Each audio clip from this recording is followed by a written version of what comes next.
Shalom, shalom, mis hermanos. Estamos en esta hora atendiendo este llamado del Altísimo. Vamos a extraer lo que en esta oportunidad el Señor tenga para nosotros a través de esta parashá que se llama Noach o Noach, en español Noé. Está en Génesis capítulo 6, desde el versículo 9 hasta el capítulo 11, versículo 32. El nombre de Noé o Noah significa descanso y es el nombre del personaje central en esta parashá. También tenemos otra escritura, la Haftará, que está en Isaías 54, versículo 1, hasta Isaías 55, versículo 5. Eso es según la tradición sefardí. Ahora, también tenemos Isaías 54, del 1 al 10, que es lo que generalmente nosotros leemos. Quiero recordarles que nosotros estudiamos Torah, pero a la luz del Brit Hadashah. Tengamos siempre presente lo siguiente: la Escritura nos enseña claramente que la Torah, esto está en Hebreos capítulo 10, versículo 1, nos enseña lo siguiente: porque la ley o la Torá, teniendo la sombra de los bienes venideros, la Torá teniendo la sombra de los bienes venideros, no la imagen misma de las cosas, hoy vamos a hablar un poquito de esto, nunca puede, por los mismos sacrificios que se ofrecen continuamente cada año, hacer perfecto a los que se acercan. Colosenses capítulo 2, versículo 17 nos dice: todo lo cual es sombra de lo que ha de venir, pero el cuerpo es del Mashiach. Ahora quiero traer unas palabras dadas por nuestro maestro Yeshua. Él es nuestro rabino, él es nuestro sabio de sabios.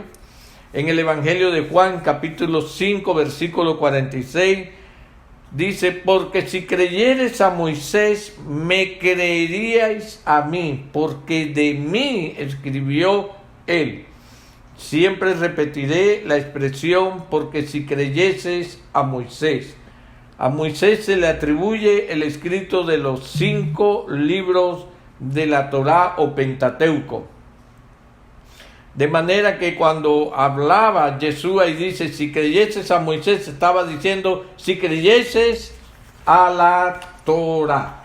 Aleluya. Más adelante encontramos en Gálatas capítulo 3, versículo 29, que dice: y si vosotros sois del Mashiach, ciertamente linaje de Abraham sois y herederos según la promesa. ¿Por qué traigo este verso? Porque algunos dicen, no, pero es que la Torá es simplemente para allá, para los judíos, o para el pueblo de israelita. Bueno, nosotros hemos entendido que nosotros somos parte de Israel. ¿Por qué? Por ser linaje de Abraham. ¿Por qué? Porque somos de Cristo, somos del Mashiach. Entonces, es también para nosotros la Torá. Ahora, Romanos capítulo 7, versículo 14 dice: porque sabemos que la Torá es espiritual, mas yo soy carnal, vendido al pecado. Sí, hermanos, la Torá, aunque está en sombra para algunos, no para todos, hay que tener bien claro que la Torá es primeramente espiritual. Entonces, ¿cómo hago yo para extraer lo espiritual para mi vida? Primera de Corintios capítulo 2, versículos del 12 y 13 nos dice: y nosotros no hemos recibido el Rúa del mundo, sino el Rúa que proviene de Elohim, para que sepamos lo que Elohim nos ha concedido, lo cual también hablamos, no con palabras enseñadas por sabiduría humana, sino con las que enseña el Rúa, acomodando lo espiritual, o sea, la Torá, a lo espiritual, o sea, a mi espíritu. Acuérdense que usted también es una parte, la principal, la eterna, es espiritual.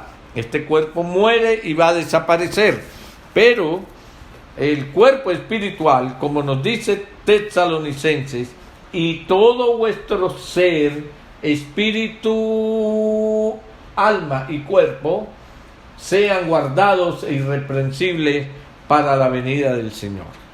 Entonces, bajo estos principios es que nosotros estudiamos la Torá. Y en esta hora toca esta parashá de Noach, que vamos a ver es muy interesante. Ahora, tengamos presente lo siguiente. La Torá es la revelación fundamental sobre la naturaleza del Santo, del Eterno y su relación con la humanidad. Si usted puede tener esto como un gran principio espiritual en su vida, ya usted tiene ganancia. La Torá es una revelación sobre la naturaleza del Eterno y su relación con la humanidad. Por lo tanto, tenemos que esperar que la Torá hable de cada doctrina esencial. Vamos a ver segunda de Timoteo capítulo 3 versículo 16. ¿Qué nos dice al respecto? Segunda de Timoteo capítulo 3, y cuando tenga el capítulo 3 busca el verso 16. Aleluya. Dice de la siguiente manera: toda la escritura es inspirada por Elohim y útil para enseñar, para redarguir, para corregir, para instruir en justicia.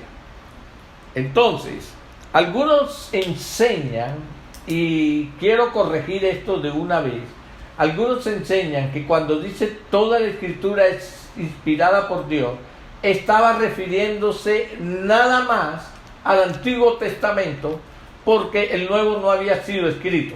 Bueno, primero aclaro, para este momento, los que creemos que el Señor es el que inspira a sus siervos, revela a sus siervos para escribir, como es el apóstol Pablo, en este caso escribiéndole a Timoteo, ojo con esto, ya para ese momento estaban escritas las 4 porciones conocidas como los evangelios de Mateo, Marcos, Lucas y Juan. Entonces también tenemos que meter eso.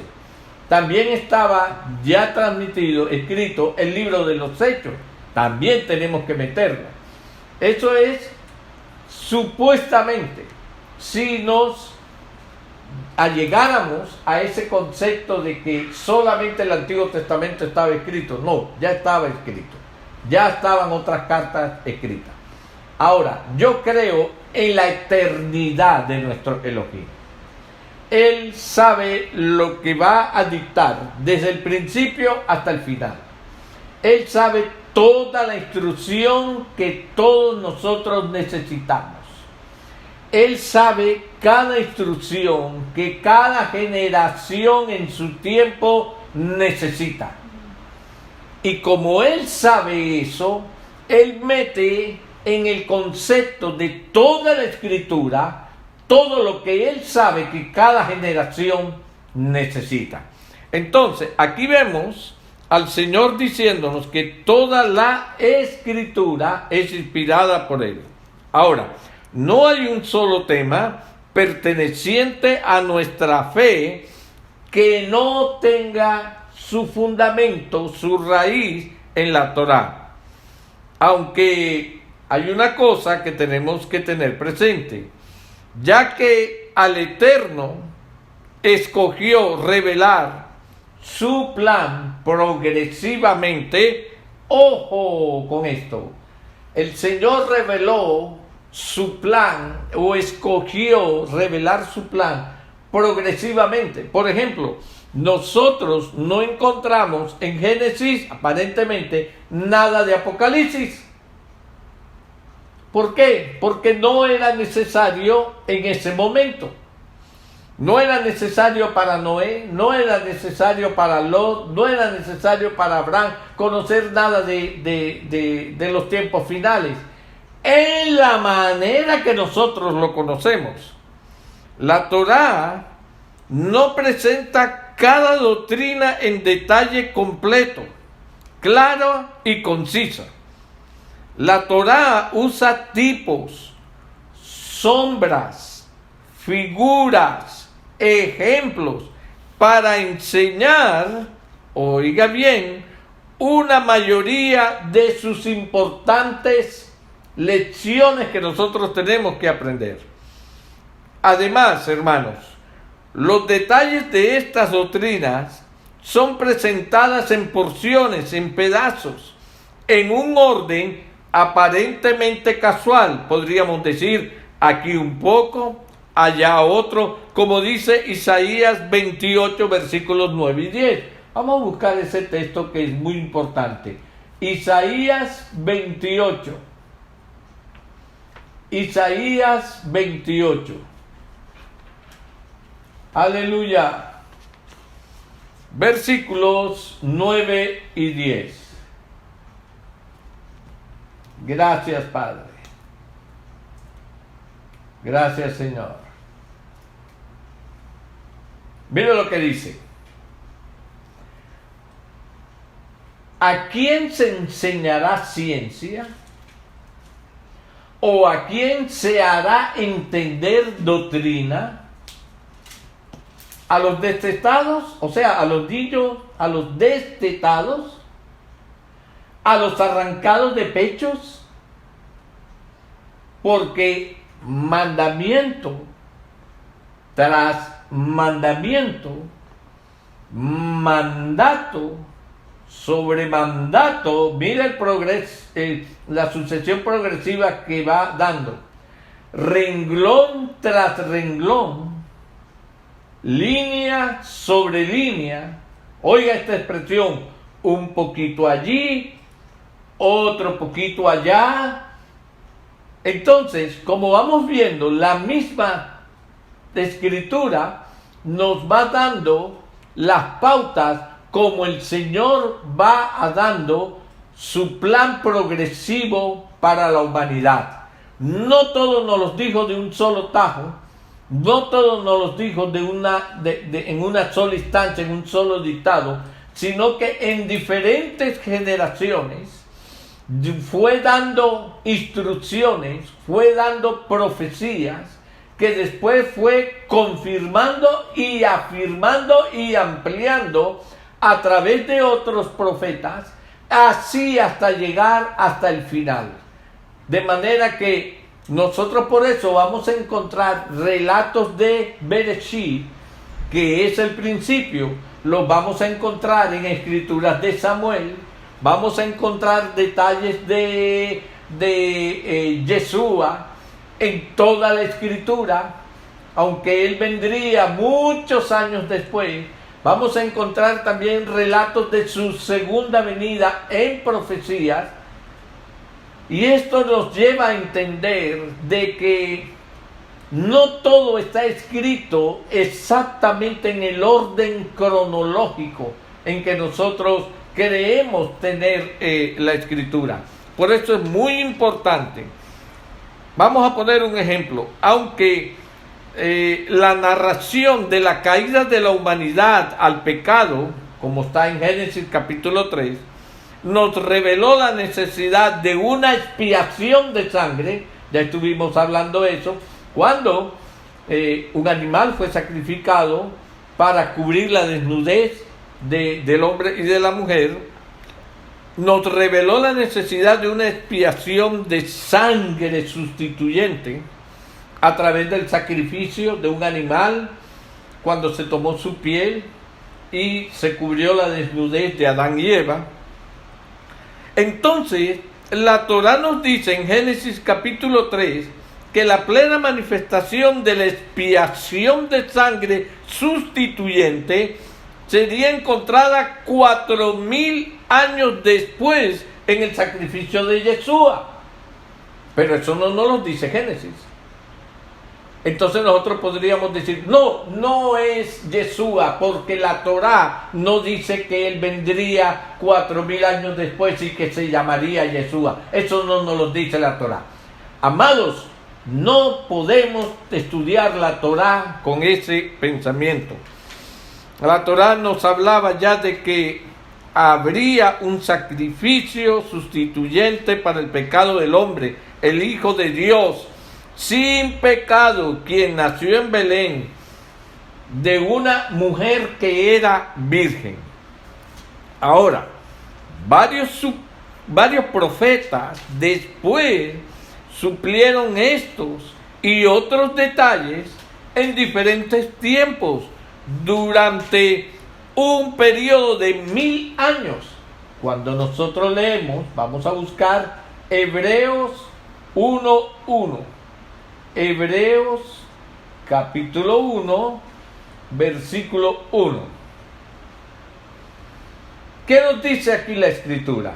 Elohim, habiendo hablado hace mucho tiempo, en muchas ocasiones, escucha esta parte, y de muchas maneras a los padres por los profetas. O sea, que el Señor no solamente no le habló a un solo profeta, y no solamente habló de un acontecimiento en un solo tiempo. Él usó varios tiempos, y en esos tiempos usó a varios profetas, y usó hablándonos de maneras diferentes, porque cada vez a cada profeta le iba añadiendo más revelación del negativo, de lo que estaba en sombra. Ahora, tengamos presente que la revelación progresiva implica la revelación o declaración gradual, poco a poco, del Eterno, del conocimiento y entendimiento en el tiempo. Cada cosa en su tiempo va siendo añadida, revelada más y más y más, con más detalles. Entonces debemos recordar que la Torá fue una sombra y modelo de buenas cosas por venir. Fue escrita de esta manera, de modo que el Eterno pudiera revelar sus misterios en su horario. El Señor tiene un horario para todas las cosas. Vamos a mirar, por ejemplo, Efesios capítulo 3. ¿Qué nos aporta Efesios capítulo 3? Vamos a leer del verso 1 al 11. Dice de la siguiente manera: por esta causa, yo, Pablo, prisionero de Yeshua HaMashiach, por vosotros los gentiles, si es que habéis oído de la administración de la gracia de Elohim que me fue dada para con vosotros, que por revelación me fue declarado el misterio, como antes lo he escrito brevemente, leyendo lo cual podéis entender, cuál sea mi conocimiento en el misterio del Mashiach. Misterio, aquí lo llama misterio. Ahora dice, misterio que en otras generaciones no se dio a conocer a los hijos de los hombres. Entonces vemos que aunque en Génesis estaba de una manera mencionando el sacrificio de animales para salvación de los hombres, pasaron muchas generaciones hasta que se pudiese entender eso. ¿Cómo lo entendimos? Porque otros profetas fueron dando después más detalles de qué era lo que había pasado en el Génesis. Hoy en día nosotros lo entendemos, de que venían los sacrificios de animales. Conocemos todo el ritual en el libro de Levítico. Y hoy en día nosotros, ellos no, nosotros entendemos que eso se refería era al sacrificio de Yeshua. Mire lo que dice: se dio a conocer misterio que en otras generaciones no se dio a conocer a los hijos de los hombres.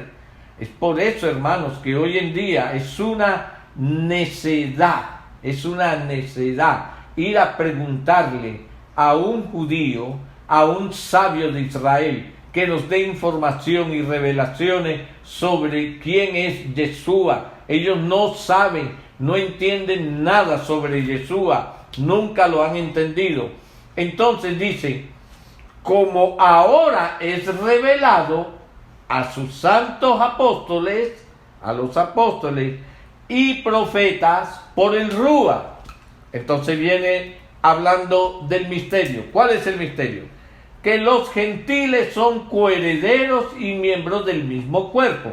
¿A quién se le llama aquí gentiles? No a la iglesia nueva, no, sino a toda la casa de Israel que había sido esparcida entre las naciones y que se habían gentilizado, se habían vuelto como cualquier persona que no conocía al Altísimo. Y entonces dice que los gentiles son coherederos y miembros del mismo cuerpo y copartícipes de la promesa en Yeshua HaMashiach por medio de las buenas nuevas, del cual yo fui hecho ministro por el don, por el regalo de la gracia. No fue porque él era muy bueno, porque fue perseguidor de la congregación, de la gracia de Elohim, que me ha sido dado según la operación de su poder. A mí, que soy menos que el más pequeño de todos los santos, me fue dada esta gracia de anunciar entre los gentiles el evangelio de las inescrutables riquezas del Masías. Ya aclaré que la expresión gentiles aquí. Y de aclarar a todos, que es lo que nos está pasando, se están siendo aclaradas muchas cosas, y de aclarar a todos cuál sea la dispensación del misterio escondido desde los siglos. Misterio escondido desde los siglos en Elohim, que creó todas las cosas, para que la multiforme sabiduría de Elohim sea ahora dada a conocer por medio de la congregación a los principados y a la potestad en los lugares celestiales. Ellos ahora están conociendo muchas cosas, pero porque nosotros ahora las estamos enseñando. Después hablaré con más calma sobre más detalles sobre esto. Verso 11. Conforme al propósito eterno que hizo en Yeshua HaMashiach nuestro Señor. Es decir, conforme a los propósitos de Dios. Es decir, todo esto de ir anunciando por partes, de ir anunciando en diferentes generaciones. Un detalle aquí, un detalle allá, un poquito aquí y otro poquito allá. Todo esto es parte del propósito del Altísimo. Por lo tanto, mis hermanos, cuando miramos a la Torá, debemos ser conscientes de algunas cosas. Primero, La Torá revelará sus doctrinas usando sus propios métodos proféticos, de los cuales debemos llegar a tener una verdadera conciencia. Si nosotros no examinamos los tiempos proféticos, vamos a hacer un solo arroz con mango, un solo sancocho de no sé qué, y nos vamos a enredar. Es por eso que hoy vamos a aclarar algunas malas interpretaciones que en el cristianismo se enseñaron y que da ocasión para que una verdad no se vea como verdad, sino que se vea como una mentira. ¿Por qué? Por causa del error de la mala interpretación. Segundo, muchas de estas doctrinas están escondidas dentro de las historias que narra la Torá, como vimos en Hebreos capítulo 10, verso 11. Ahora, número 3. Nuestra capacidad, oiga esto, importantísimo, nuestra capacidad de ver las revelaciones escondidas dentro de las narrativas de la Torá será incrementada si aprendemos cómo estudiar las Escrituras. Esto es importantísimo. Para eso vamos a mirar Primera de Corintios, capítulo 2,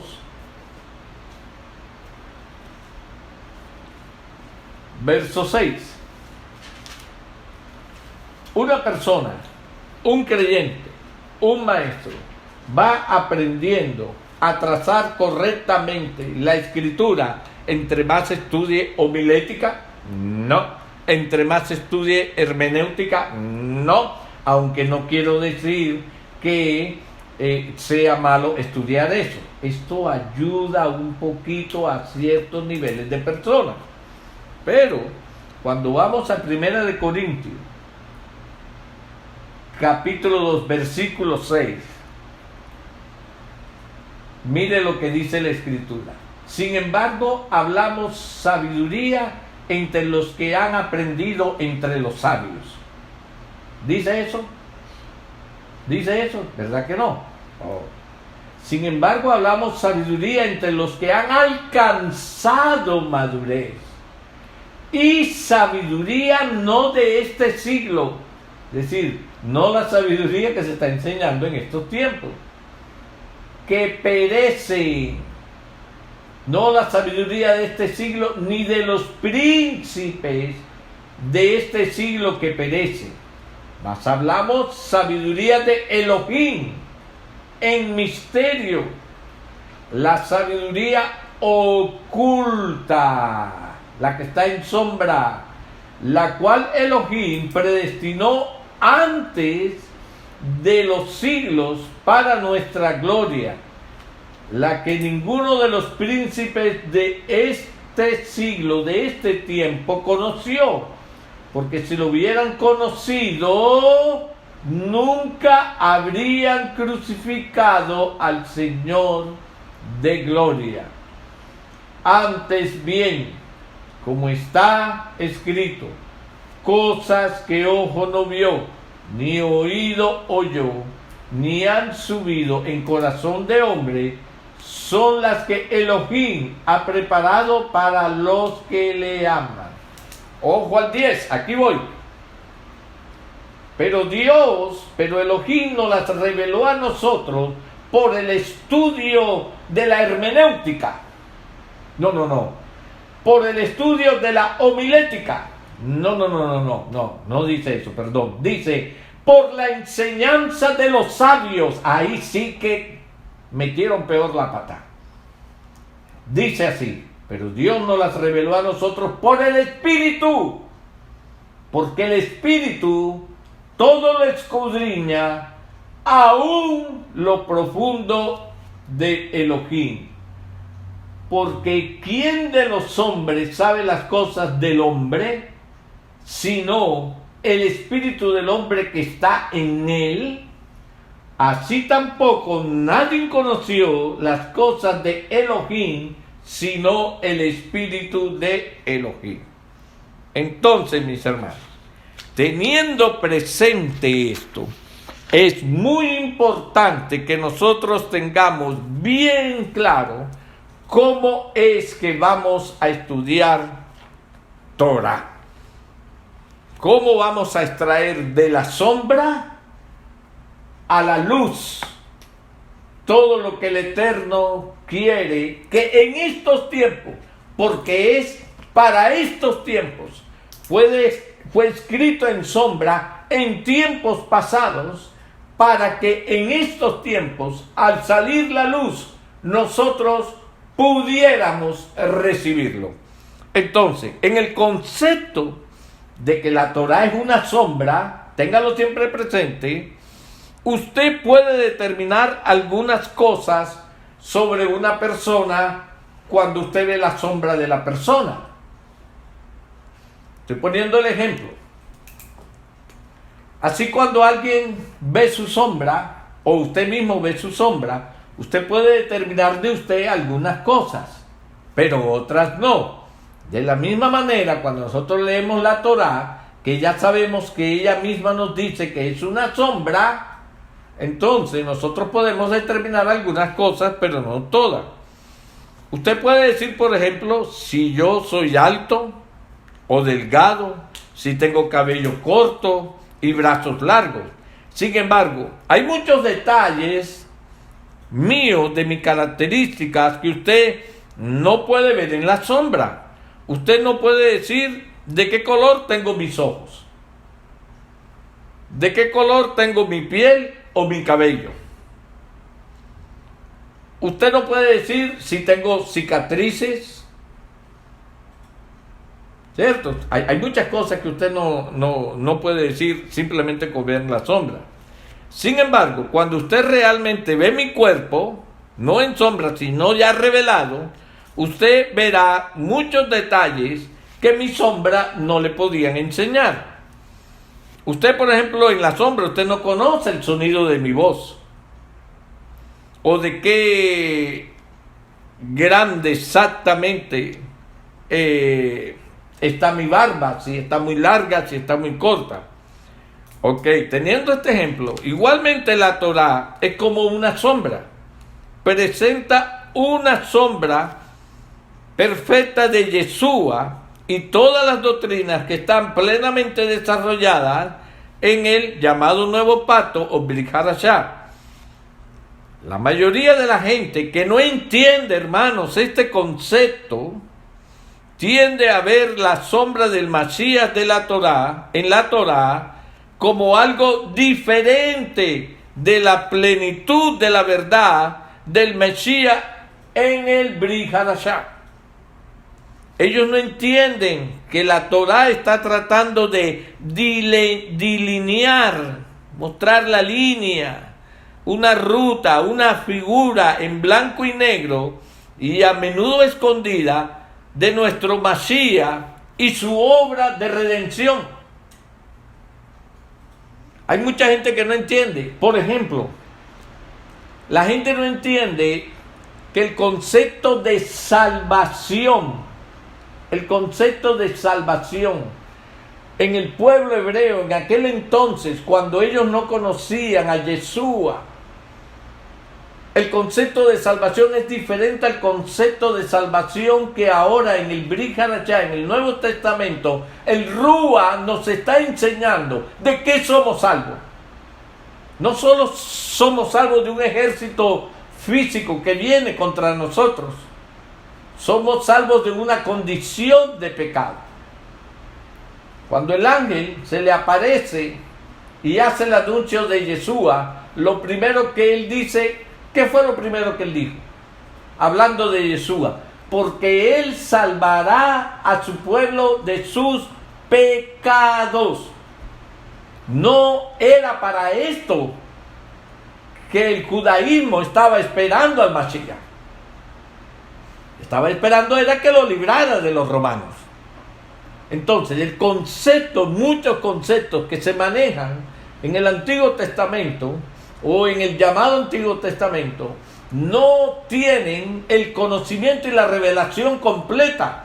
Hay que ir al Brit Hadashah para entender qué fue lo que amplió a través del Rúa el único y eterno Elohim sobre esos conceptos para estos tiempos.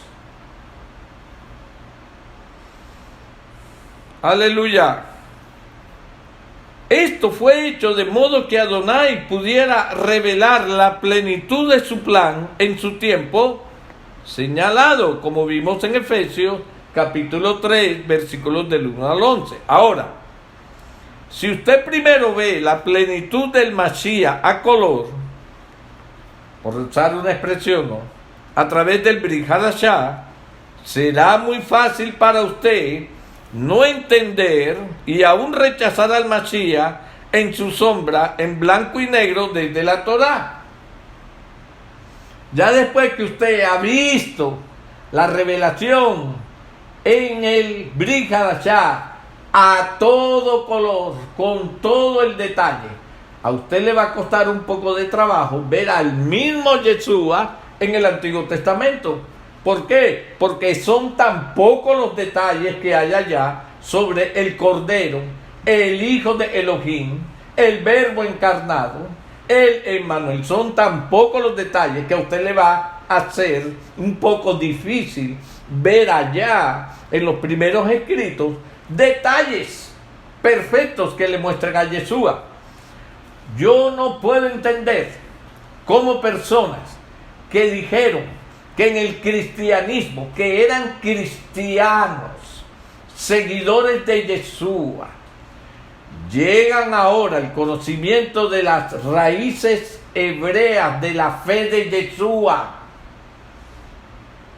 y terminan apostatando de Yeshua, diciendo no, que verdaderamente Yeshua no era el Hijo de Dios. ¿Quién sabe si verdaderamente existió? O se ponen a decir cosas, bueno, tal vez Yeshua sí era un Mesías, era un enviado, pero no era el Hijo de Elohim. Yo cuando oigo esto, lo digo y lo reafirmo. Nunca tuvieron una revelación verdadera de Yeshua. Nunca la tuvieron. Estuvieron, pero duró, y era pastor, y duró 40 años, puede durar 80, 90 años, siendo pastor de una iglesia, entre comillas, pero estaba metido simplemente en una religión. Y entre religión y una relación ya íntima con el Señor, hay dos cosas opuestas, tanto como del norte al sur. Ahora, esto será verdaderamente, especialmente, si usted tiene esta sombra como fundamento. Si usted nada más pone la Torá como su único fundamento, y así como está escrito, entonces usted le va a ser muy difícil encontrar al Yeshua que nosotros conocemos hoy en día, que se nos ha revelado, que vimos a todo color. ¿Por qué? Porque acuérdense que la Torá es simplemente la sombra. Por tanto, nuestra meta es descubrir esa sombra en blanco y negro del Mashiach y todas otras doctrinas en la Torá. Y créanme, mis hermanos, que todas están allí. Solo necesitamos elevarnos en el espíritu. Solo necesitamos ir haciendo esos aliyah, esas elevaciones en la vida espiritual. Entre más usted se desprenda de todo esto terrenal, usted se va a ir elevando más en el espíritu, y entonces en mayor altura espiritual el Rúa le va a usted ampliando más cosas. Ahora, finalmente debemos recordar que la Torá es un libro profético. Habla a todas las generaciones. Debemos comenzar por entender que las narrativas de la Torá no son eventos históricos aislados, separados en tiempo del futuro, separados del futuro. No, al contrario. La más grande sabiduría de estas historias se refiere a su significado profético y mesiánico. Tienen que ver con el Mashiach, con Yeshua. Por tanto, es imperativo para nosotros entender que las narrativas de la Torá tienen más que ver con el futuro que con el pasado. Entendamos esto. Las narrativas, todas las historias que nos narra allí la Torá, tienen más que ver, apuntan más que ver con el futuro, con Yeshua en su primera y segunda venida, que con lo que fue en el pasado. Lo que pasó en el pasado ya pasó y ahí quedó. Pero la Torá nos está diciendo a nosotros que somos el futuro de la Torá, nos está diciendo algo para que nosotros nos preparemos. Ahora, voy a entrar aquí en un punto muy importante. Mateo 24, versículos del 36 al 41. Aleluya. Vamos a ver un ejemplo de cómo el mismo Yeshua toma un ejemplo de eventos pasados para hablarnos de cosas futuras, Por ejemplo, vamos a leerlo todo. Pero el día y la hora nadie sabe, ni aun los ángeles de los cielos, sino solo mi Padre. Mas como en los días de Noé, pasado, así será la venida del hombre, futuro. Porque como en los días antes del diluvio, pasado, estaban comiendo y bebiendo, casándose y dándose en casamiento. ¡Wow! Esos son versículos que nos muestran prosperidad. Tiempos prósperos donde todo el mundo tenía para andar comiendo, bebiéndose, haciendo planes y casándose y todo porque había prosperidad. Hasta el día en que Noé entró en el arca. Ahí se acabó la prosperidad. Y no entendieron hasta que vino el diluvio y se los llevó a todos. Así será también la venida del Hijo del Hombre, futuro. Entonces estarán dos en el campo, el uno será tomado y el otro será dejado. Ojo a este versículo, porque aquí hay dos pueblos, aquí hay dos clases de personas. Esto lo tenemos que tener bien claro. Entonces estarán dos en el campo. El uno será tomado, se levantó, y el otro será dejado aquí en la tierra. Entonces, ya que la Escritura nos está hablando de dos grupos, no podemos meter a todos en un solo grupo. Dos grupos, uno que será levantado, tomado, y el otro será dejado. Dos mujeres estarán moliendo en un molino. La una será tomada y la otra será dejada. Aquí en la tierra. ¿Dónde va a ser dejada? Pues aquí en la tierra. Velad pues, porque no sabéis a qué hora ha de venir nuestro Señor. Bueno, vamos a dejar hasta ahí este versículo. Ahora, aquí podemos notar cómo Yeshua hace una referencia a los días de Noé, el pasado. Ahora vamos a leer Segunda de Pedro, capítulo 2, versículos del 1 al 9. ¿Qué estoy tratando de llevarlos con estos ejemplos? A que aprendamos a trazar correctamente la Escritura. Segunda de Pedro, capítulo 2. Vamos a leer del versículo 1 al 9. Dice: pero hubo también falsos profetas entre el pueblo, como habrá entre vosotros falsos maestros, que introducirán encubiertamente herejías destructoras y aún negarán al Señor que los rescató, atrayendo sobre sí mismo destrucción. Oh, esto es grave. Vamos a leerlo otra vez. Pero hubo también falsos profetas entre el pueblo, pero hubo tiempo pasado, como habrá tiempo futuro, entre vosotros falsos maestros, que introducirán encubiertamente herejías destructoras y aún negarán al Señor que los rescató, atrayendo sobre sí mismos destrucción repentina. Y muchos seguirán sus disoluciones, por causa de los cuales el camino de la verdad será blasfemado. Ojo por esta persona, ojo a estas personas. Y por avaricia harán mercadería de vosotros con palabras fingidas.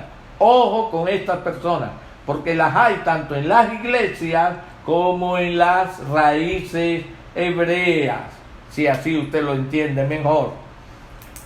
Sobre los tales ya de largo tiempo la condenación no se tarda y su perdición no se duerme.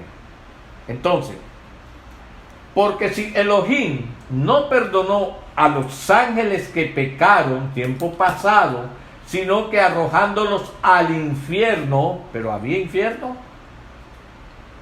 ¿O el infierno nada más se creó, fue como una mentira en el Nuevo Testamento? Sino que arrojándolos al infierno, los entregó a prisiones de oscuridad para ser reservados al juicio. Prisiones de oscuridad. ¿Eso será una expresión hebraica nada más? Reservados para el juicio. Y si no perdonó al mundo antiguo, tiempo pasado, sino que guardó a Noé, pregonero de justicia, con otras 7 personas, Noé y 7 personas más, fueron 8, trayendo el diluvio sobre el mundo de los impíos. ¿Sobre quién vino el diluvio? Sobre el mundo de los impíos, no sobre los justos.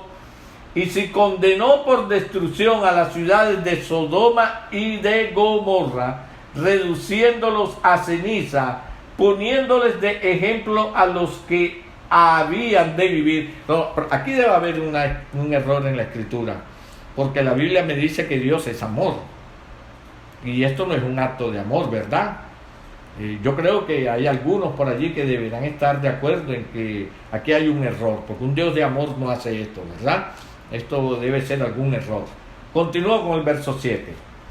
Y libró al justo Lot, abrumado por la nefanda conducta de los malvados, porque este justo que moraba entre ellos afligía cada día su alma justa, viendo y oyendo los hechos inicuos de ellos. Yo me pregunto, ¿qué hace usted cuando ve todo este corrompimiento? Los jóvenes hoy en día, en borracheras, drogándose, con unas formas de vestir. ¿Usted aflige su alma o simplemente se ríe? Ay, mira cómo está vestido. Ay, mira la borrachera. Ay, vino con una borrachera. Ay, bueno, quién sabe. ¿Cuál es su actitud, no? ¿Sabe el Señor librar de tentación a los piadosos? ¿Sabe el Señor de librar de tentación a los piadosos? Muy interesante esta parte, ¿no? Y reservar a los injustos para ser castigados en el día del juicio.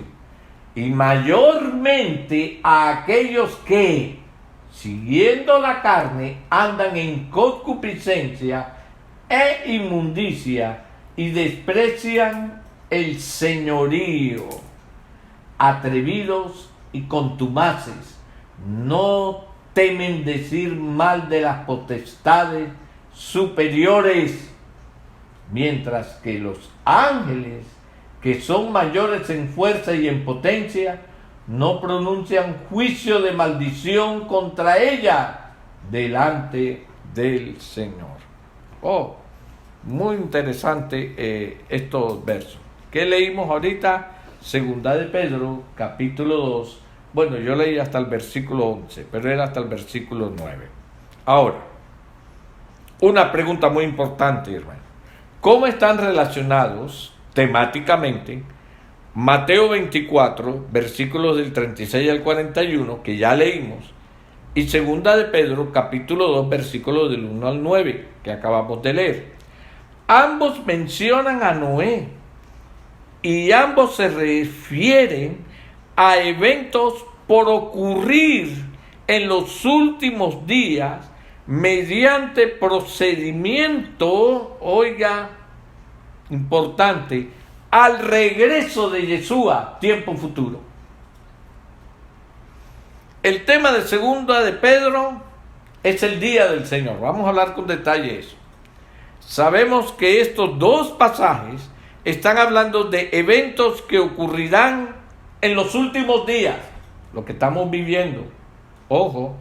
Entonces, ¿por qué ambos se refieren a tiempo pasado, a una historia pasada, como en los días de Noé? ¿Por qué? Si estamos hablando de tiempo futuro, ¿por qué se refiere a eventos pasados, como en los días de Noé? Ahora, demos una explicación básica, resumiendo, ¿de qué se trata toda la historia de Noé?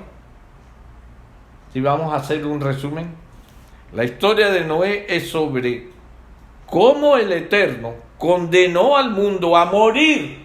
Sí, a morir. ¿El Dios de amor? Sí, el Dios de amor. A causa de sus pecados. Con todo, el Señor salvó a una familia entera a causa de la justicia de un hombre. No era que todos los hijos eran justos. Había uno justo y por causa de ese justo salvó a la familia. ¿No le suena esto a Yeshua? Ok.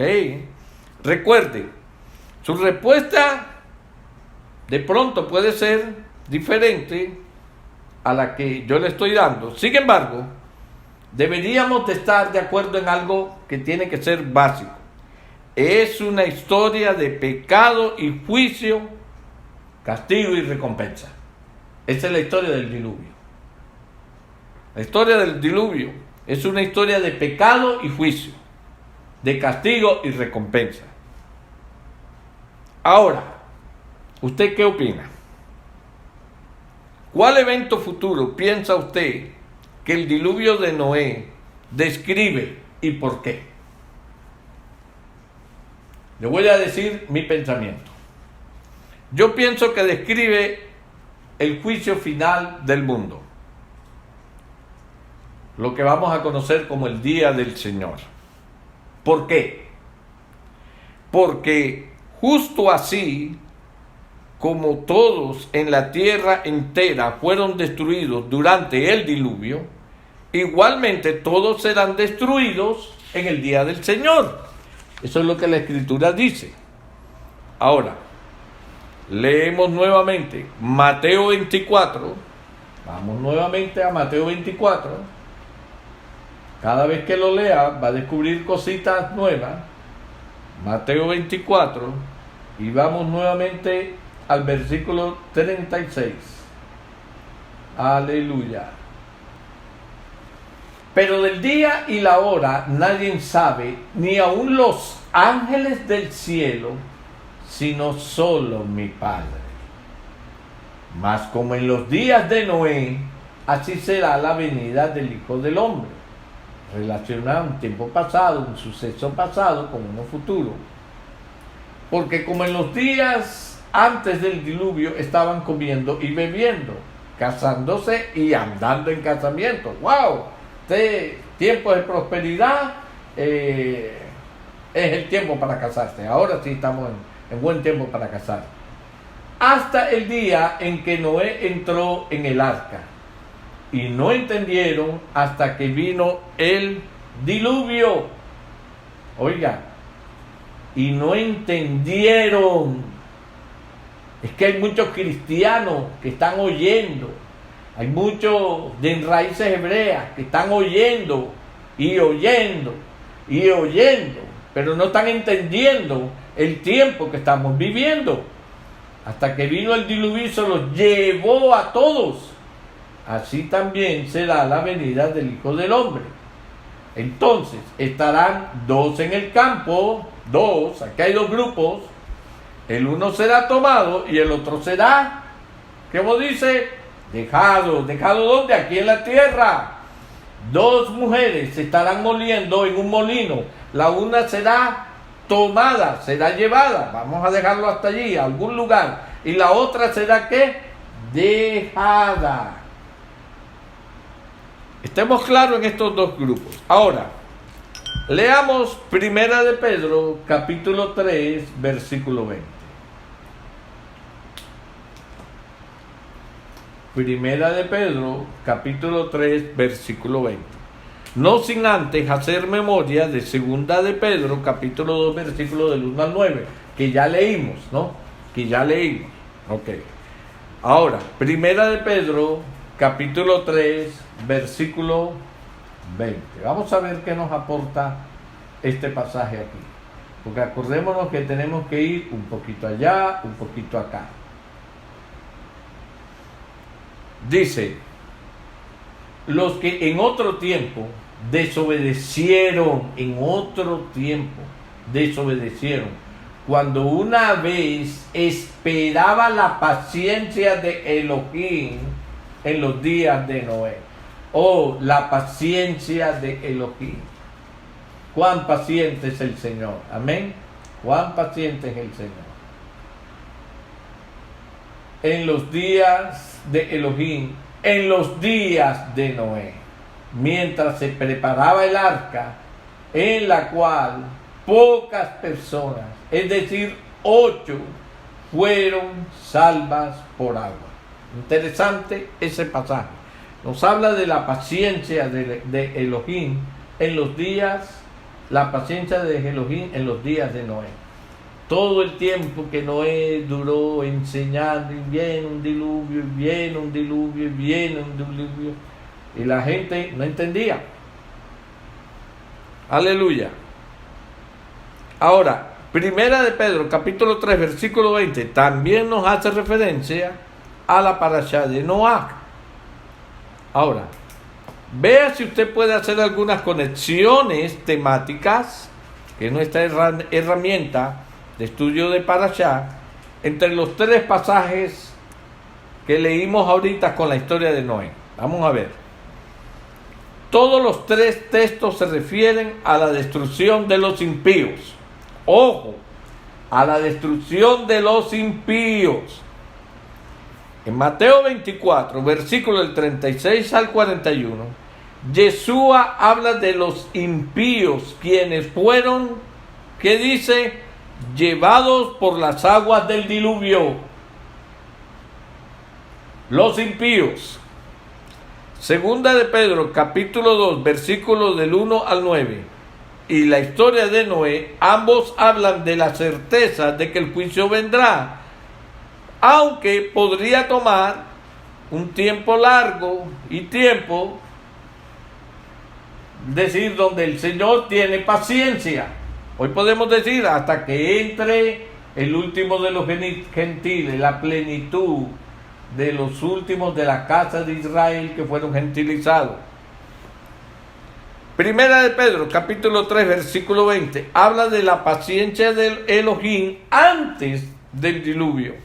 Sabemos que Yeshua espera en esperanza de que más pecadores se arrepientan antes de que Él venga en su juicio. Entonces aquí vamos viendo estos dos paralelos. El uno en los tiempos de Noé y el otro aquí en los tiempos de Yeshua. Entonces, como podemos ver, cuando Yeshua y Pedro se refieren a la historia de Noé, hermanos, ellos siempre mencionan el juicio y destrucción de los impíos. ¿Por qué? Porque eso nos da una figura, nos apunta hacia un juicio en el futuro, cuando Yeshua regrese en el día del Señor. En el día del Señor. Es muy importante. Pero debemos también recordar que esa es una historia sobre la salvación de los justos. Es decir, nos concentramos únicamente en hablar de los que fueron destruidos en el diluvio. Pero se nos olvida un poquito hablar de los que fueron salvados, de los justos que fueron salvados, Noé y su familia. Tanto nos dice la destrucción de los impíos, como tanto nos dice la salvación de Noé y su familia. ¿En cuál lado quiere usted estar? Esa es la pregunta. Ahora, en resumen, la historia del diluvio de Noé es una figura del día del Señor, cuando el santo regresará a destruir a los impíos. Él los va a borrar de la faz de la tierra, como Él hizo usando el diluvio, solamente que aquí ya no va a usar el diluvio. Esta historia nos enseña dos cosas. Los impíos serán destruidos. Los justos serán liberados a través del juicio, no llevados antes de la tribulación, no llevados en tiempos de tribulación. Vamos a pasar por tiempos de gran tribulación, pero en el tiempo de gran tribulación nosotros vamos a ser guardados y llevados. Eso lo vamos a mirar con más detalle. Ahora, vamos a mirar cómo la figura del diluvio es una figura de nuestro Señor, de nuestro Mashiach. Ahora que hemos asociado temáticamente la historia del diluvio con el día del Señor, determinemos exactamente cuál aspecto de la misión del Mashiach describe esta porción de la Torá. Vamos a leerla. Mateo 24, 36. Mateo 24 y vamos al versículo 36. Aleluya. Ya lo tenemos. Amén. Pero del día y la hora nadie sabe, ni aun los ángeles de los cielos, sino solo mi Padre. Amén. ¿Cuál aspecto del ministerio de Yeshua dice él que los días de Noé describen? Su segunda venida. ¿En qué manera fueron los días de Noé una figura de la segunda venida de Yeshua? Mateo 24, versículo del 36 al 39. En los días de Noé, donde había mucha prosperidad, ¿para quiénes hay prosperidad? Ojo a este aspecto, muy importante. Nos está comparando los días de Noé, que eran días de prosperidad. Comían, bebían, se casaban, se daban en casamiento, ¿verdad? Con los días de la gran tribulación. Pero, pastor, yo tengo entendido que en los días de la gran tribulación lo que va a haber es persecución. Eso es lo que yo entiendo. Hasta donde vamos, en los días de la gran tribulación se va a desatar una persecución. Entonces, ¿cómo dice usted que aquí había una prosperidad si estamos en los últimos días? Bueno, ojo a esto. La persecución es para los creyentes que se guardan en santidad, para aquellos que conociendo y obedeciendo no se dejarán imponer la marca de la bestia. Pero para los que sí se la pongan, para ellos van a ser tiempos de prosperidad, porque ellos sí pueden comprar, vender, casarse, darse en casamiento, comer y beber. ¿Cómo van a comer y beber? Porque ellos pueden comprar. Entonces, en ese tiempo se desata otra situación a nivel familiar. El padre que está marcado estará en contra del hijo que no se quiere dejar marcar. O el hijo que está marcado estará en contra del padre que no se quiere dejar marcado. Y así sucesivamente, del suegro contra la nuera y de la nuera contra el suegro, etcétera, etcétera, y los unos contra los otros. Allí se va a empezar a ver dos pueblos. Se va a empezar a ver dos situaciones sociales. Unos que van a vivir en la prosperidad porque pueden comprar lo que quieran. Otros que van a vivir de la escasez y del favor del Eterno, que aún a veces usará a los impíos. Ojo, hasta que los impíos digan: no, ya no te voy a seguir ayudando, yo ya te he regalado mucho y tú sigues allí con ese cuento de tu religión y que la marca de la bestia. ¿Cuál bestia ves tú aquí? Tú no ves que yo sí puedo comprar y vender y por eso es que yo tengo todo. Pero mi hermano, ya estoy cansado, ya te he dado mucho, ahora lo que tú tienes es que marcarte igual que yo, para que tú puedas comprar y vender y hacer lo que tú quieras. Pero usted decidirá si lo hace o no lo hace. Aleluya, ¿estamos entendiendo? En los días de Noé, la gente estaba viviendo sus vidas sin conciencia del tiempo que estaba viviendo, del hecho de que el mundo estaba a punto de ser destruido. Eso y que Yeshua viene y que no se pueden dejar marcar. No tienen conciencia de esto. De esta manera, los días de Noé son una figura de la venida del Mesías Yeshua. Notemos cómo Yeshua conecta temáticamente la total destrucción de la generación del diluvio con su segunda venida. Pero la generación impía. La conexión es con la generación impía. La destrucción es con la generación impía. Las palabras clave son aquí: y se los llevó a todos. A todos esos impíos se los llevó, menos a los justos. ¿Quiénes eran? Noé y su familia. ¿Qué significa esta frase? Significa que ellos fueron muertos, destruidos. Eso es lo que sucedió a todos una vez que Noé entró en el arca. Las aguas del diluvio vinieron y destruyeron a toda persona y todo animal que respiraba que no estaba en el arca. Como podemos ver, Jesús está declarando, pero mire bien, perdona la redundancia, claramente, que cuando Él venga, la gente será destruida. Ahora, los malvados, justo como en los días de Noé. Ahora, vamos a ver Mateo 24, 40 y 41. Mateo 24, 40 y 41.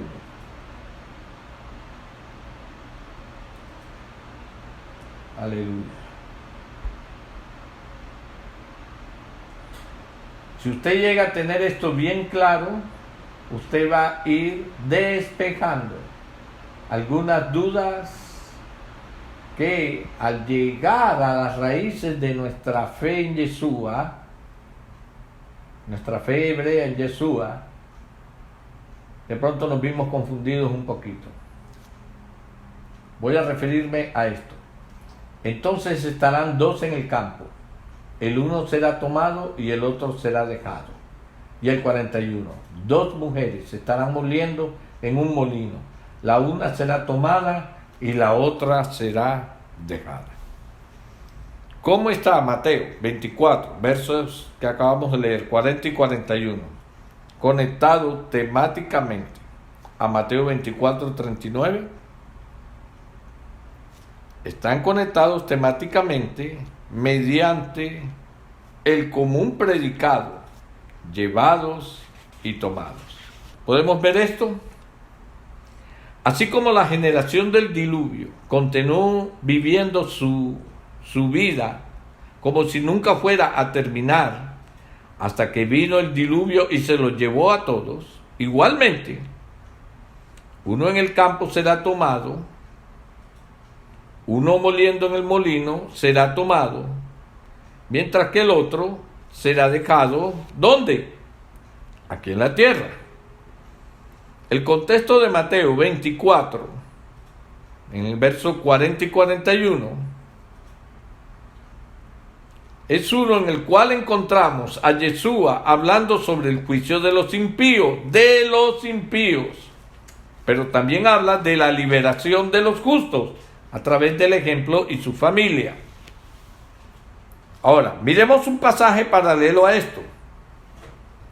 Lucas también registra las mismas expresiones de Yeshua, bien que con discernimiento extra. Aquí hay un apunte extra. Vamos a Lucas 17, versículos del 34 al 37. Lucas 17, versículos del 34 al 37. Ojo, porque este es el mismo relato, pero solo que aquí nos van a dar un detallito más, que no lo podemos dejar pasar por alto, porque nos trae luz. En este pasaje, los discípulos preguntan. Si ustedes miran aquí, son los discípulos los que preguntan. Quiero que en este pasaje ustedes miren que hay dos grupos. Uno es el grupo de los tomados y el otro el grupo de los dejados. Las respuestas. Las águilas son para los que quedan en la tierra. ¿Cuál es águila, pastor? Vamos a leerla. Lucas 17. Os digo que en aquella noche estarán dos en una cama.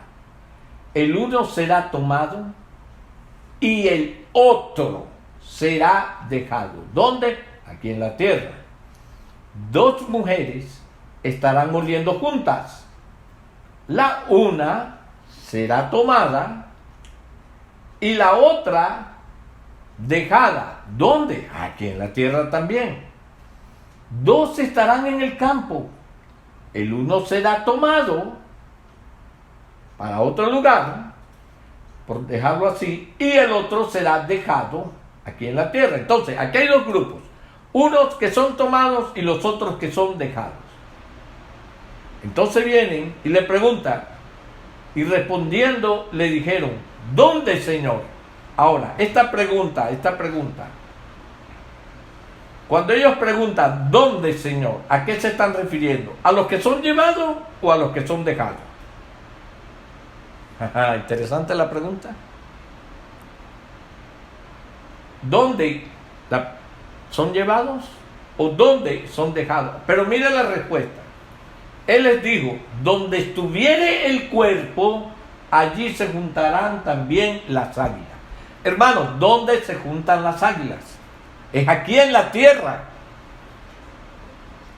Cuando los cuerpos son muertos y empiezan a pudrirse, las águilas empiezan a entrar y a comerse los cuerpos.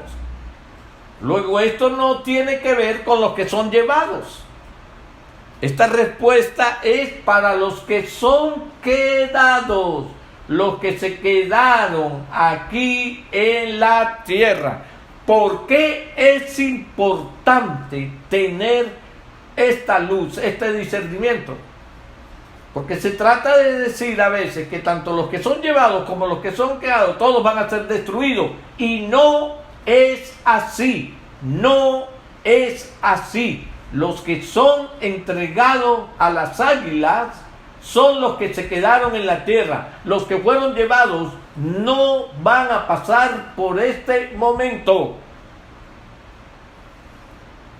Aleluya. Vamos a mirar también otra parábola. Mateo 13, versículo del 40 al 43. La parábola de la cizaña. ¿Está claro esto de Mateo? Espero que sí. Ahora, de los del día de Noé. Mateo 13, versículo del 40 al 43. De manera que como se arranca la cizaña y se quema en el fuego, así será el fin de este siglo. Ojo a esta palabra. Enviará el Hijo del Hombre a sus ángeles. ¿La leyó? Enviará el Hijo del Hombre a sus ángeles. O sea, que si Él los envía, es porque Él todavía, en este momentico de este suceso, Él todavía no ha venido. Él va a enviará el Hijo del Hombre a sus ángeles y recogerá de su reino a todos los que sirven de tropiezo. Enviará el Hijo del Hombre a sus ángeles y recogerá de su reino a todos los que sirven de tropiezo y a los que hacen ¿qué? Iniquidad. Y los echarán en el horno de fuego, y allí será el lloro y el crujir de dientes. Entonces, ¿contra quiénes es este juicio? Contra los que sirven de tropiezo y contra los que hacen iniquidad, no con los que son llevados.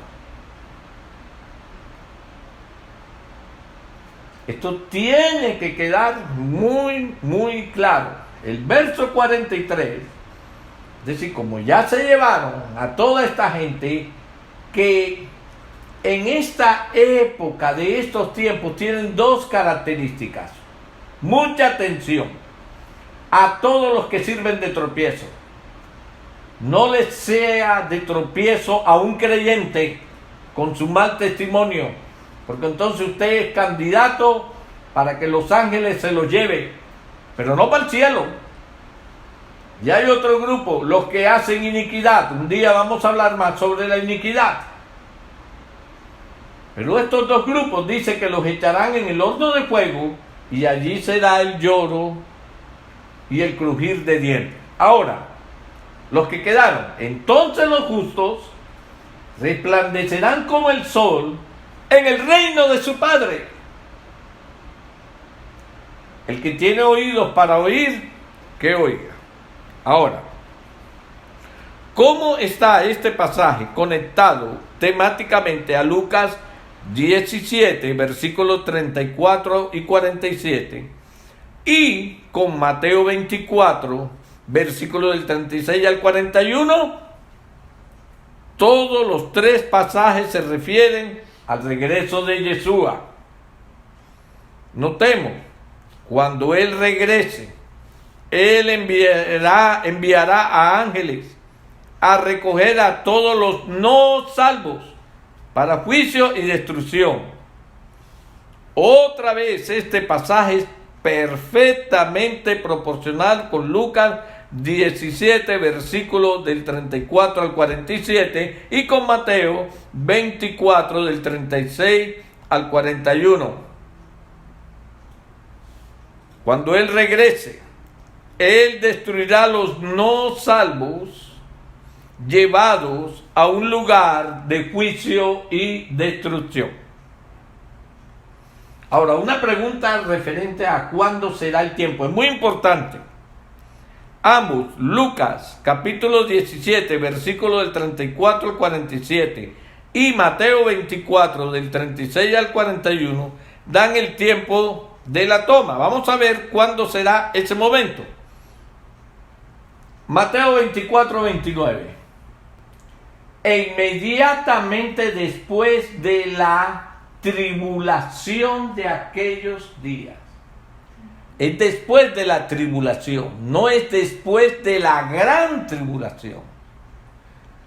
Los pasajes que hemos leído anteriormente se referían a los momentos de la gran tribulación, los momentos finales ya de la gran tribulación, donde el Señor viene a recoger a todos los impíos, a todos los que causan tropiezo, a todos los que hacen iniquidad. Eso será el final ya de la gran tribulación.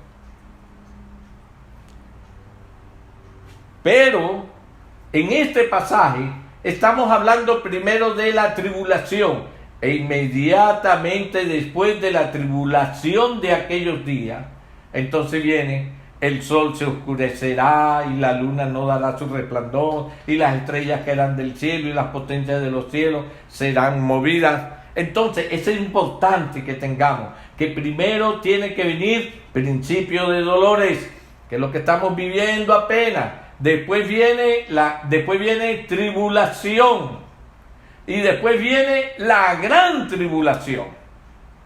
Es decir, que después e inmediatamente, es decir, no va a pasar mucho tiempo, e inmediatamente después de la tribulación de aquellos días, el sol se oscurecerá. Por eso yo digo, hermanos, de que el desenlace final va a ser corto.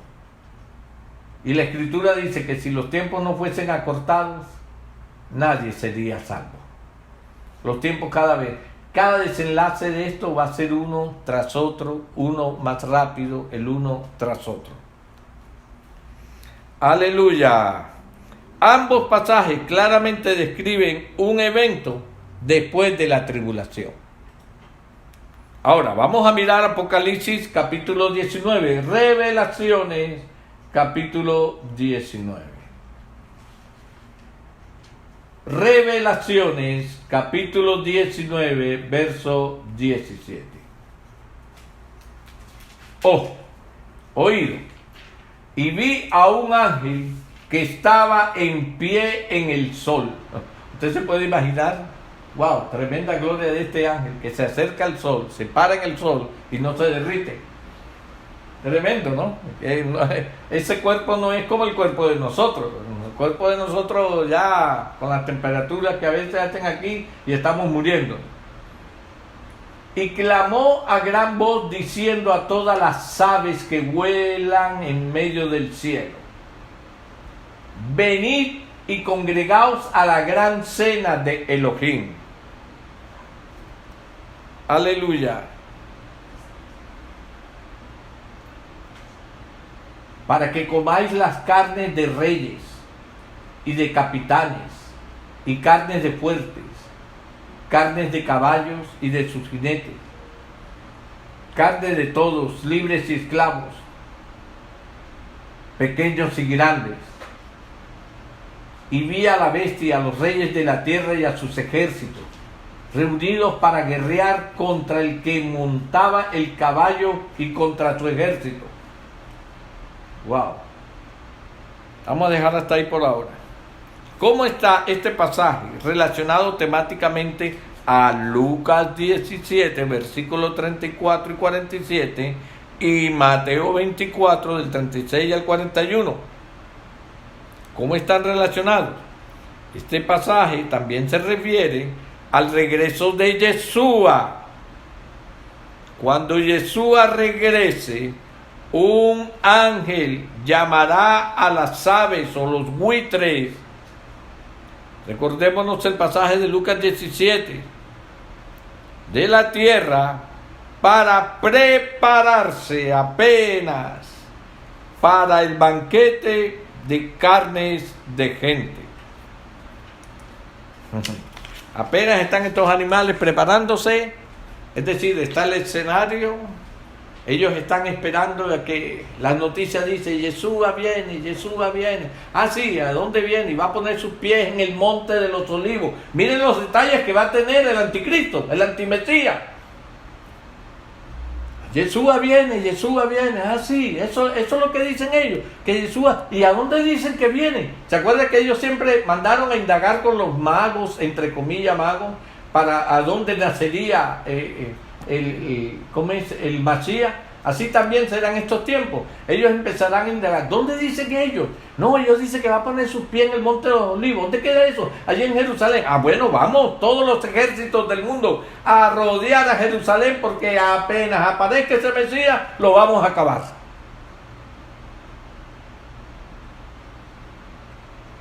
¡Qué ignorancia! ¡Qué ignorancia de las Escrituras!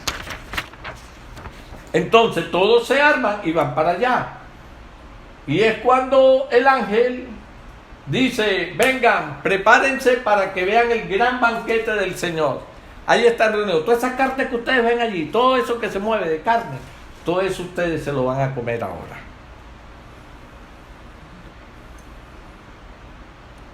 Ahora, hemos visto ya cómo la parashá de Noah nos enseña sobre la destrucción de los impíos en el día del Señor. Sin embargo, Noé y su familia fueron liberados. ¿Qué nos enseña esto? Ok, antes de contestar esa pregunta, pongamos término al asunto del tiempo. Vamos al asunto del tiempo. Nosotros vimos que era inmediatamente después de inmediatamente después de la tribulación. La parashá de Noah nos enseña sobre el día del Señor. Esto es cuando Adonai destruirá al inicuo de la faz de la tierra. ¿Estamos claros en eso? Ok. ¿Cuándo ocurre esto? Apocalipsis 19 nos da el relato. El día del Señor, usted tiene que tener claro en lo que es el día del Señor. Ocurre al final de la tribulación, cuando la ira del Eterno es derramada sobre toda la humanidad. Recuerde, Yeshua dijo, después de la tribulación de aquellos días. Ahora, vamos a leer Génesis, Bereshit, capítulo 7. Uy, pastor, nos llevó del final al principio. Es que el principio es el final y el final es el final del principio.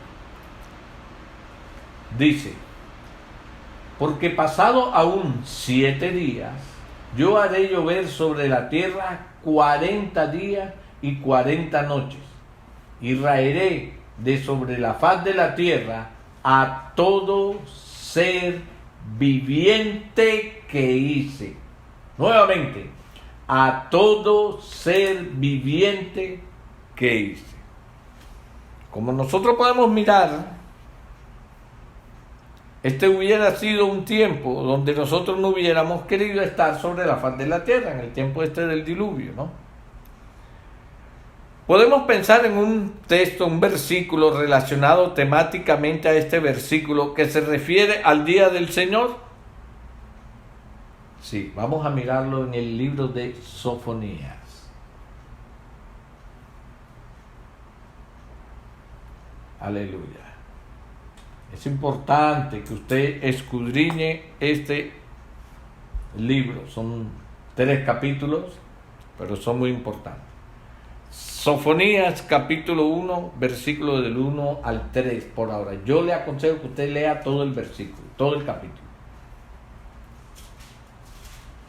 Palabras de Adonai que vino a Sofonías, hijo de Cusi, hijo de Edalías, hijo de Amarías, hijo de Ezequías, en días de Josías, hijo de Amón, rey de Judá. Cada vez que a usted la escritura le da una genealogía, no es para que usted aprenda nombres, es para que usted se ubique en la línea de descendencia del personaje del cual le van a hablar a usted. Versículo 2. Destruiré por completo todas las cosas de sobre la faz de la tierra. Todas las cosas. Destruiré los hombres y las bestias. Destruiré las aves del cielo y los peces del mar. Y cortaré a los impíos y raeré a los hombres de sobre la faz de la tierra, dice Adonai. Entonces, el juicio viene sobre los impíos. Esto tiene que quedar bien claro.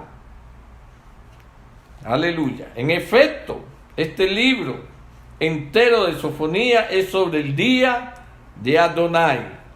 Una vez más vemos la equivalencia temática clara y concisa entre el diluvio de Noé y el día del Señor. Es un día cuando todas las personas sobre la faz de la tierra serán juzgadas. Eso es el día del Señor. Vamos a mirar esto en los pasajes que antes miramos. ¿Por qué Noé no fue destruido? ¿Por qué Noé no fue destruido? ¿Por qué él no estaba sobre la faz de la tierra? Vuelvo y hago la pregunta. Vamos a leer el versículo 2 de este capítulo de Sofonía, para ubicarlo. Destruiré por completo a todas las cosas de sobre la faz de la tierra, dice Adonai. Entonces ahí viene la lista. Destruiré los hombres y las bestias, destruiré las aves del cielo y a los peces del mar, y cortaré a los impíos, y raeré a los hombres de sobre la faz de la tierra. 2 veces. A todo lo que esté sobre la faz de la tierra. Ojo con los que fueron dejados. Entonces la pregunta es, ¿por qué Noé no fue destruido? Porque él no estaba sobre la faz de la tierra, él estaba sobre el arca, dentro del arca. Por ahí va la pista. ¿Y dónde estaba el arca? Fue levantada con el ascenso de las aguas del diluvio. Es decir, que apenas empezó a llover, que la tierra se empezó a llenar de agua, y el agua fue inundando la tierra, entonces el arca empezó a flotar. O sea, el agua estaba llevando el arca y a Noé hacia arriba.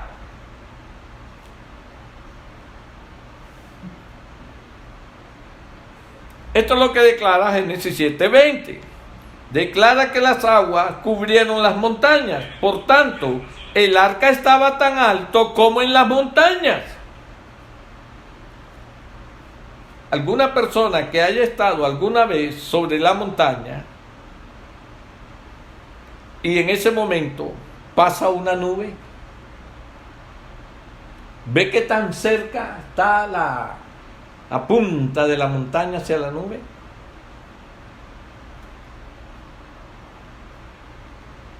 Una persona que ha pasado por esta experiencia puede de una manera más fácil entender la figura de lo que esto significa. Podemos imaginar fácilmente que Noé fue levantado hacia el cielo, ¿cierto? Ahora pensemos temáticamente. ¿Cuál gran evento está simbolizando mediante la figura del arca, ascendiendo hacia el cielo, salvando a Noé y a su familia? ¿A cuál evento nos está apuntando? Bueno, yo creo que esto me habla un poco del momento en que los justos serán levantados para encontrarse con el Señor en las nubes.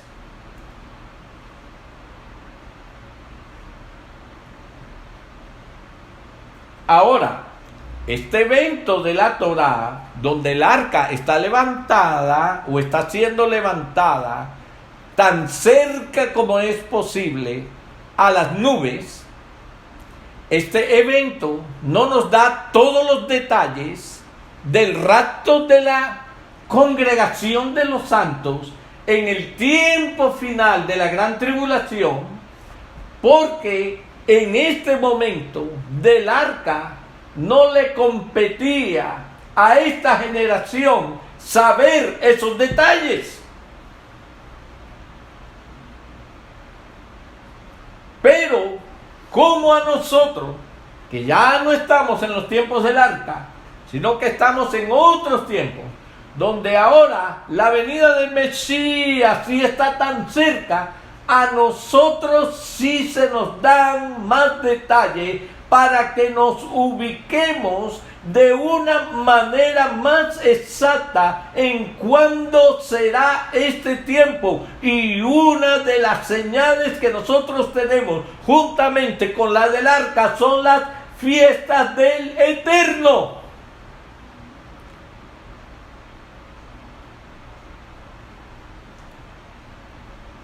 Apocalipsis 19 registra para nosotros el regreso de Yeshua. Ahora, vayamos a Revelaciones 19:14.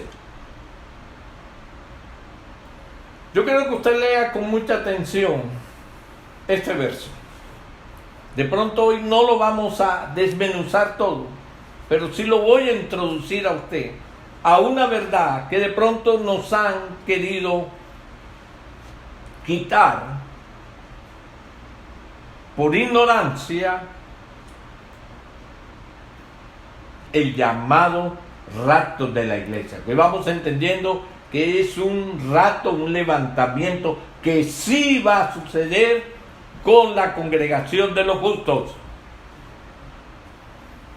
Y dice el verso 14: y los ejércitos celestiales, vestidos de lino finísimo, blanco y limpio, le seguían en caballos blancos. La pregunta es, ¿quiénes eran este ejército celestiales? ¿Quiénes estaban vestidos de lino finísimo, blanco y limpio? ¿Quiénes eran? Esto es una pregunta muy importante. Aleluya.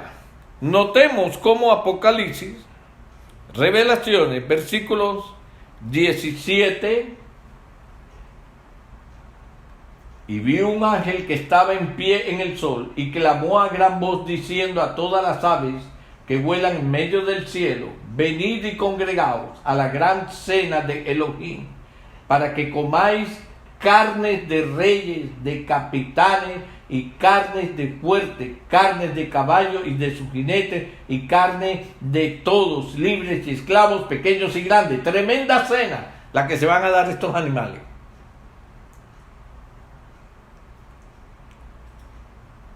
¿Cuál es la carne? ¿Cuál es el banquete que ellos se van a comer? De todos los impíos, de todos los que causan tropiezo. Por eso esto es bien delicado, hermano. Mis amados, reflexiones sobre esto en todo momento. Estos versos nos hablan de la reunión de las aves en la tierra para un banquete sobre la carne de muertos. Y entonces lo conectamos con Lucas 17, 34, 47 y Primera de Tesalonicenses 4, versículos del 14 al 17. Esto ocurre en este tiempo. Vamos a mirar Tesalonicenses.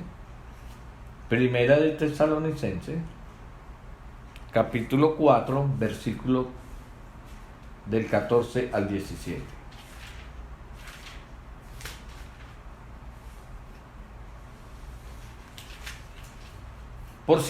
Porque si creemos que Yeshua murió y resucitó, así también traerá Elohim con Yeshua a los que durmieron en él.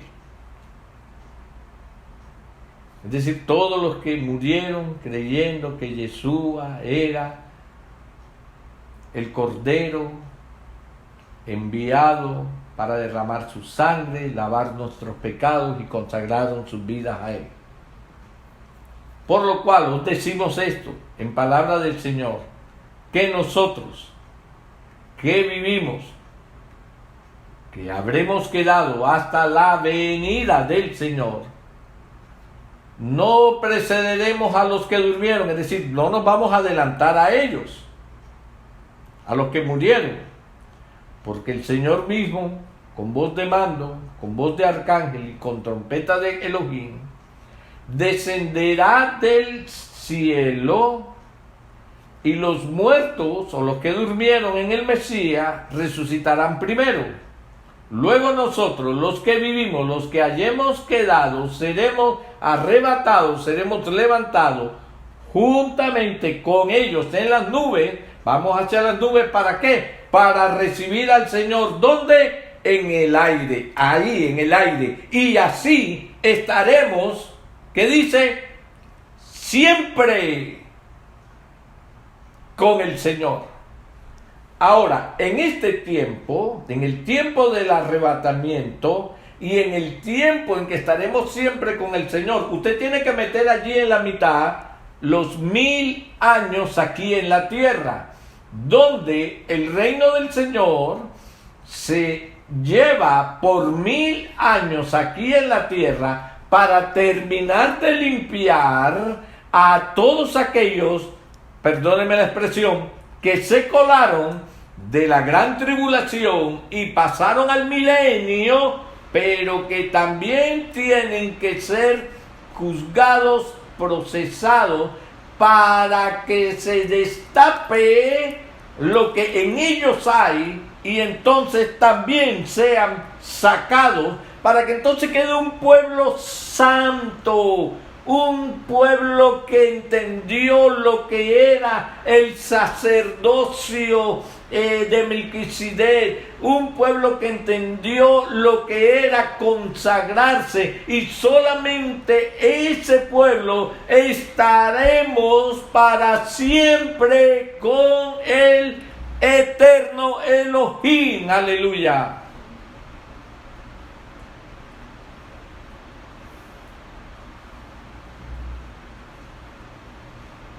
Con esto, hermanos, y con otros detalles que más adelante nosotros ampliaremos a través de estas parashá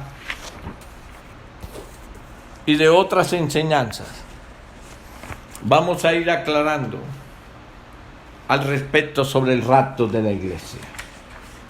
¿Va a haber rapto? Sí, sí va a haber rapto. Que no es como nos los enseñaron, que es en principio de dolores para que no suframos, que no es en la tribulación para que no suframos. Va a ser en el último momento de la gran tribulación, donde ya la cosa se pone tan fuerte, que el Señor sabe que hasta allí Él nos preparó a nosotros y hasta allí nosotros resistimos. Entonces seremos levantados, seremos llevados. Durante todo ese tiempo el Señor siempre nos va a guardar. Entonces, pastor, nosotros vamos a pasar por todas esas angustias, vamos a pasar hambre, vamos a pasar escasez, vamos a pasar todas estas enfermedades. ¡No! Porque el Altísimo nos guardará.